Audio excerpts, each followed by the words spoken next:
আমরা কাদেরকে নিয়ে এত মাতামাতি করছি, কাদেরকে নিয়ে আমরা এত দলাদলিতে লিপ্ত হচ্ছি, কাদের কারণে আমরা ভাইকে শত্রু বানাচ্ছি, বন্ধুকে শত্রু বানাচ্ছি আর শত্রুকে বন্ধু বানাচ্ছি? কোন দলের কারণে? কেন কেন আমরা দলের কারণে বাবাকে হত্যা করছি, চাচার সাথে বিবাদ করছি মাত্র একটি পতাকা? এই ব্রাজিল, এই আর্জেন্টিনা, যাদের জন্য আমরা এত কিছু করেছি, আমরা কি ভুলে গিয়েছি তাদের সেই নৃশংস হত্যাকাণ্ড? তারা যে আমাদেরকে হত্যা করেছিল, আমাদের মা বোনদের রক্ত নিয়ে তারা হোলি খেলায় মেতেছিল, তারা আমাদের মা বোনদের ইজ্জত লুণ্ঠন করেছিল, শিশু বাচ্চাদেরকে তারা নির্যাতন করেছে, ধর্ষণ করেছে, খুন করেছে, মায়ের পেট ফেরে বাচ্চাকে বের করে হত্যা করেছে। এই নৃশংস কথাগুলো, এই ইতিহাসগুলোকে আমরা ভুলে গিয়েছি।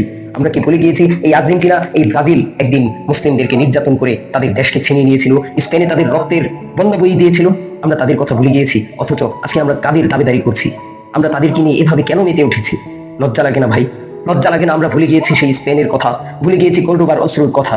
আমাদের কি লজ্জা লাগে না? আমরা ভুলে গিয়েছি মোহাম্মদ বিন কাসেমকে, আমরা ভুলে গিয়েছি তারিক বিন জিয়াদের ইতিহাসকে। আমাদের তো লজ্জা হওয়া উচিত ভাই। আর কত এভাবে চলবে?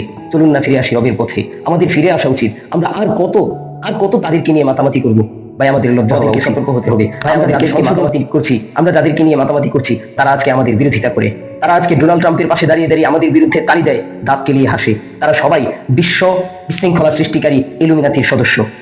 আমরা তাদেরকে নিয়ে লাফালাফি করছি, আমরা তাদেরকে নিয়ে উল্লাসে মেতে উঠেছি। আরে আমরা তো আমাদের মা বোনদের রক্তের সাথে গাদ্দারি করছি, ছোট ছোট বাচ্চাদের সাথে বেইমানি করছি, যারা আমাদের জন্য জীবন দিয়েছিল, যারা এই মুসলিম বিশ্বকে হারিয়েছিল। ছি ছি, আমাদের লজ্জা হওয়া উচিত।